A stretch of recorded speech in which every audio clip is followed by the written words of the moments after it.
I'm back with Congressman Louis Gohmert, the 1st District of Texas. He's also running for Attorney General. Louis, if you think about what you're saying, which is the fact that the Democrats have systematically weaponized these agencies and sort of corrupted them at the top and perhaps even at the middle. And you were saying, I don't know how we're going to get out of this. Well, let me ask you this. Let's say that the Republicans take the House and the Senate, and maybe even the presidency in 24.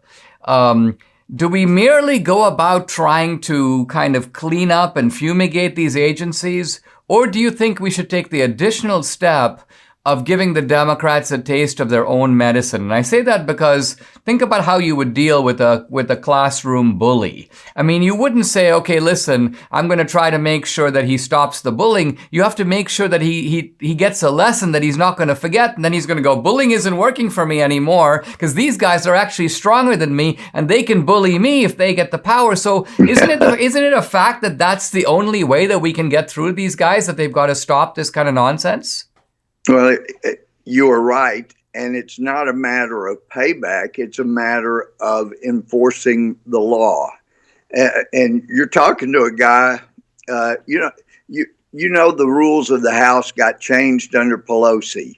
The chief of Capitol Police said there's no evidence from any source that any member of Congress is a threat to another member.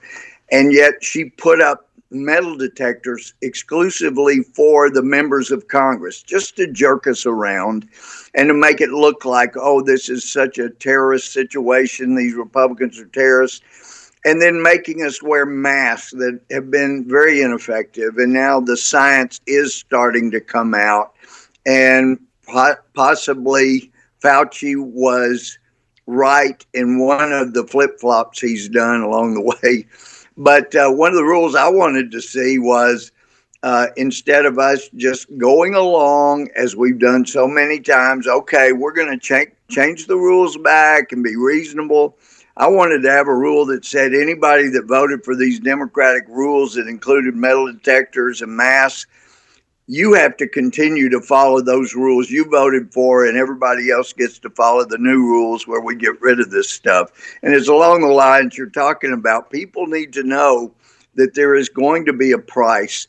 And when it comes to justice, these people that have weaponized and abused our system, our justice system, they've got to be held accountable. And I'm sure you're so well plugged in.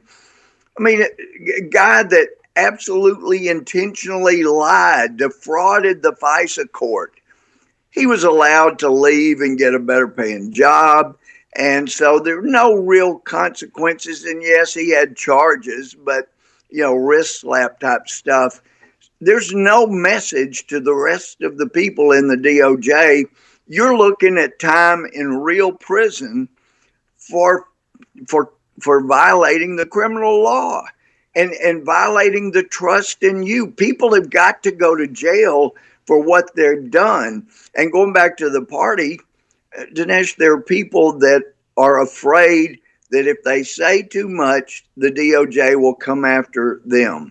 And that's exactly the way a weaponized federal government ends up getting total control, is when they have made the people subservient, made them fear. But the old slogan when in New Hampshire, live free or die. People are, oh my gosh, I would rather give up my freedom than be afraid of my government. I'm just going to, and then they feed that fear by saying, look, if you haven't done anything wrong, then you have nothing to worry about us going through all your emails and listening to your phone calls. You got nothing to worry about. You're innocent. That's exactly how you lose their freedom. And so many people are buying into that, and they've got to stand up. And that's exactly why they're going after the January 6th, to send the message, if you stand up, you can go to jail. Now, I was happy to see on a small note that Kevin McCarthy did say that, look, if the Democrats are going to throw Republicans off committees and exercise that kind of jurisdiction on the opposition party, then if we get in, we're going to do the same thing to you. We're going to throw Ilhan Omar off for committees and maybe AOC. And that's kind of what I'm talking about is exercising a kind of deterrence. Now, let's turn to the Supreme Court, because as you know, the Trump nominees, I'm thinking here specifically of Kavanaugh and Amy Coney Barrett, were subjected to the Democratic kind of ringer, right? I mean, accusations, attacks. And now I see Mazie Hirono and others saying, oh, let's just take a deep breath and have a very civil, reasonable Senate confirmation process. And once again, I come back to the same point. Isn't it true that the way to rehabilitate and domesticate the process is to give them a taste of their own medicine? I couldn't agree more, except we won't lie like they will. We won't create false narratives the way they do, totally fictional narratives that they have no problem making allegations and assassinating people's characters. So we just need to use the truth to go after these people. But so many Republican senators will not even use things that they have said and done that are so offensive to our way of life and to keeping a republic. They need to brutalize them over the things they've actually said and done. But too many Republicans say, well, they got a pass from, the Bar Association, so we're going to go ahead and let them go. No, that some of them have such destructive beliefs to a republic, they need to be exposed for who they are. And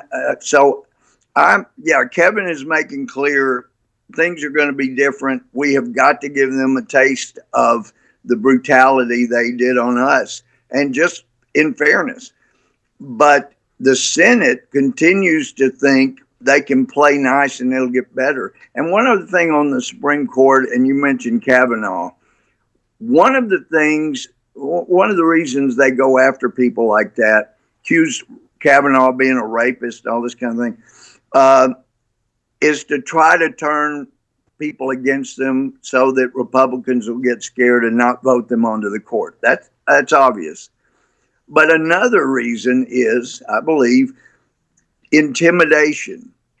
And, they are bound to have gone through some post-traumatic stress. I mean, you don't get nominated for the Supreme Court unless you have lived a pretty clean life. So you have people like Amy Coney Barrett, Kavanaugh, they've lived their lives being ethical and moral. Every turn as a judge, people have respect. And all of a sudden, Kavanaugh's called a rapist and all this kind of stuff. Their families were traumatized. And I believe that, and one of my concerns was that the Democrats may have traumatized them to the point that they're reluctant to step out and take a bold stand for America because of what their families will go through again if they do. Intimidation often works, and I'm hoping they're going to overcome their fear of another post-traumatic stress episode. But you can't live in fear and let the bad guys intimidate you. You know who proves that, Louis, is Clarence Thomas, because he got the same treatment, but I think he realized, listen, I'm not going to forget what you guys did to me, and I don't think he ever has. Louis Gohmert, thanks so much for joining me on the podcast. Dinesh, great to be with you. Thanks so much for all you keep doing. Looking forward to the new film. Thanks so much.